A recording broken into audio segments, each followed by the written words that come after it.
अस्सलामुअलैकुम वरहमतुल्लाहि वबरकातुहू। प्यारे बच्चों, हमने जाना कि किसी भी एक चीज़ के मसावी हिस्से हम करते हैं तो उनमें से लिए गए हिस्सों को हम कसर में जाहिर कर सकते हैं। शर्त यह है कि हिस्सों किसी एक मुकम्मल चीज़ के मसावी हिस्से बनाए जाएं, तभी हम उसको आधा या पाव या एक तिहाई या एक चौथाई उस तरह से कह सकते हैं। अब हम कसर के हिस्सों को देखेंगे। हमने जाना कि कसर को इस तरह से लिखते हैं 3/5, 4/2, 8/6, 9/15, इस तरह से।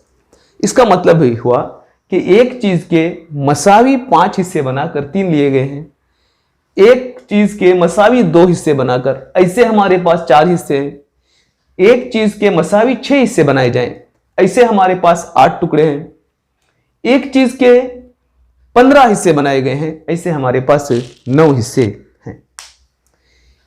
हर कसर के 2 हिस्से होते हैं, एक ये हिस्सा कुल कितने हिस्से बनाए गए और दूसरा कितने लिए गए। इस ऊपर वाले हिस्से को हम कहते हैं शुमार कुनंदा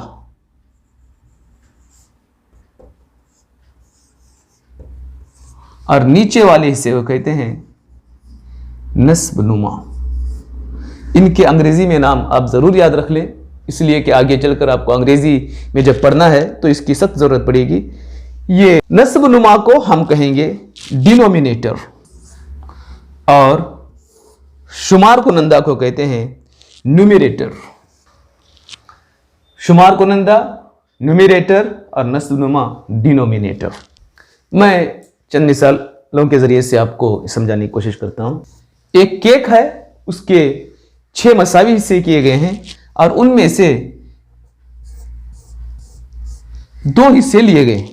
एक केक के 6 मसावी हिस्से करके 2 हिस्से लिए गए हैं। कुल जितने हिस्से बनाए गए हैं इसके, उसको हम कहेंगे नस्ब नुमा या डिनोमिनेटर।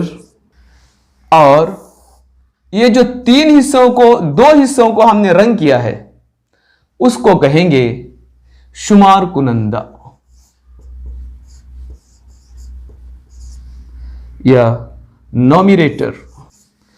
इस कसर में पूरे हमने 6 हिस्से बनाए और 2 हिस्से लिए। 6 नस्बनुमा है और 2 शुमार कुनंदा है। अस्सलामु अलैकुम वरहमतुल्लाहि वबरकातुहू।